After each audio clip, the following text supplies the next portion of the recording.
안녕하세요. 오늘 저희가 살펴볼 자료들 정말 흥미로운 질문 하나를 던지게 만드네요. 리플, XRP가요. 혹시 비트코인을 제치고 미국 주 정부의 공식 투자 자산이 될 수도 있을까요? 그 뉴햄프셔주 법안 말씀이시군요. 네, 맞아요. 최근에 통과된 법안 하나 때문에 이런 상상이 어쩌면 현실이 될 수도 있다는 분석이 나왔어요. 이게 그냥 뭐 희망회로가 아닐 수도 있다는 거죠. 네, 맞습니다. 뉴햄프셔주 하원 법안 302호, 주예산의 최대 5%까지 암호화폐에 투자할 수 있게 됐는데 현재 기준이 시가총액 5천억 달러 이상이거든요. 이걸 만족하는 건 지금으로선 비트코인밖에 없어요. 그렇죠. 비트코인만. 근데 여기서 이제 재밌는 포인트가 있는 거죠. 법률 전문가들이 XRP가 만약에 2025년 안에 이 기준을 넘기면 그러면 2026년부터는 XRP도 투자 대상이 될 수 있다. 이렇게 분석한 거예요. 와, 5천억 달러. 지금 시총이 한 1,400억 달러 정도? 가격은 2.41달러 수준이라고 하셨죠? 네, 맞습니다. 그러니까 5천억 달러 되려면 가격이 8.5달러까지 가야 한다는 계산이 나와요. 이게 뭐 결코 쉬운 목표는 아니죠. 8.5달러면 지금보다 3배 이상 뛰어야 하는 거잖아요. 와, 리플 CEO도 뭐 기대는 하는 것 같던데 근데 자료 보면 또 과거 트럼프 행정부 때 잠깐 후보로 언급됐다가 최근 행정명령에선 빠졌다는 지적도 있더라고요. 네, 그런 점도 고려해야 합니다. 결국은 시장이 XRP의 가치를 얼마나 높게 쳐주느냐, 그게 관건인 거죠. 시가총액이 올라야 하니까요. 네, 결국 시장 평가에 달렸다. 청취자님께서도 아마 이 XRP의 잠재적인 위상 변화 이 부분을 제일 궁금해 하신 것 같아요. 맞습니다. 뭐 이런 제도적인 변화 가능성도 참 흥미없지만 결국 시장의 바로미터, 비트코인 움직임도 같이 봐야겠죠. 아, 그렇죠. 비트코인 최근에 좀 주춤하는 것 같던데요? 네, 7월 초에 사상 최고치 12만 3천 달러 찍고 나서는 약간 숨 고르기 그런 모습이에요. 11만 6천 달러에서 12만 달러 사이 이 구간을 계속 오가고 있습니다. 지금 오늘 7월 25일 기준으로는 한 11만 8천 달러 선이고요. 그래도 기술적으로는 아직 괜찮다는 분석이 있던데요? 그 이동평균선 같은 거 있잖아요. 그게 다 상승 추세라고? 네, 맞아요. 단기, 중기, 장기 이동평균선 전부 다 상승세를 유지하고 있어서 기술적으로는 상당히 긍정적인 신호예요. 불리시 73% 정도. 73%면 꽤 높은 거네요? 네. 그리고 그 공포 탐욕 지수도 70일 탐욕 단계고요. 지난 30일 중에 63%가 상승 마감했을 정도로 최근 흐름 자체는 나쁘지 않았어요. 그런데 왜 이렇게 좀 답답하게 움직이는 걸까요? 그 12만 달러 저항선 여기를 확실하게 뚫지를 못하면서 약간 매수세가 약해진 거 아니냐 이런 우려도 좀 있고요.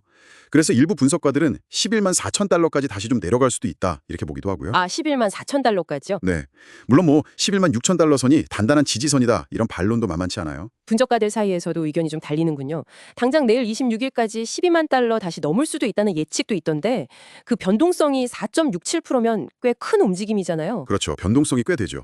이번 주말에 특히 그 주요 경제 지표 발표 같은 게 있거든요. 그 결과에 따라서 단기 방향성이 좀 정해지지 않을까 싶습니다. 네, 주말 시장 좀 지켜봐야겠네요. 근데 비트코인이 이렇게 좀 주춤하는 사이에 다른 코인들은 좀 움직였나요? 이더리움 쪽 소식이 좀 눈에 띄던데요. 맞아요. 이더리움. 청취자님 자료에도 그 내용이 꽤 비중 있게 다뤄졌더라고요. 최근에 이더리움 현물 ETF 승인 기대감 이런 것들이 막 작용하면서 비트코인 대비 이더리움 가격 비율, 그 ETH BTC 비율이 4월 저점보다 70%나 뛰었어요. 70%나요? 와, ETF가 그 실제 코인 없이도 투자할 수 있게 하는 상품이죠. 네, 맞습니다. 기관 투자나 일반 투자자들이 좀 더 쉽게 접근할 수 있게 해주는 거죠. 심지어 주간 현물 거래량에서 이더리움이 비트코인을 앞질렀다는 얘기도 있어요. 네, 그런 데이터도 나왔습니다.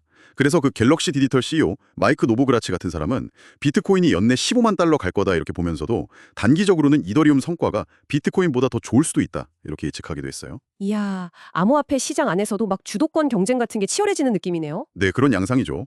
그래도 뭐 시장 참여자들 기대감 자체는 여전히 좀 높은 편인 것 같아요.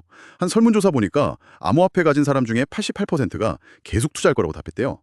작년보다 21%나 늘어난 수치예요. 88%면 거의 대부분이네요. 시장이 막 흔들려도 장기적으로는 믿는다는 거군요. 네, 뭐 그렇게 해석할 수 있겠죠.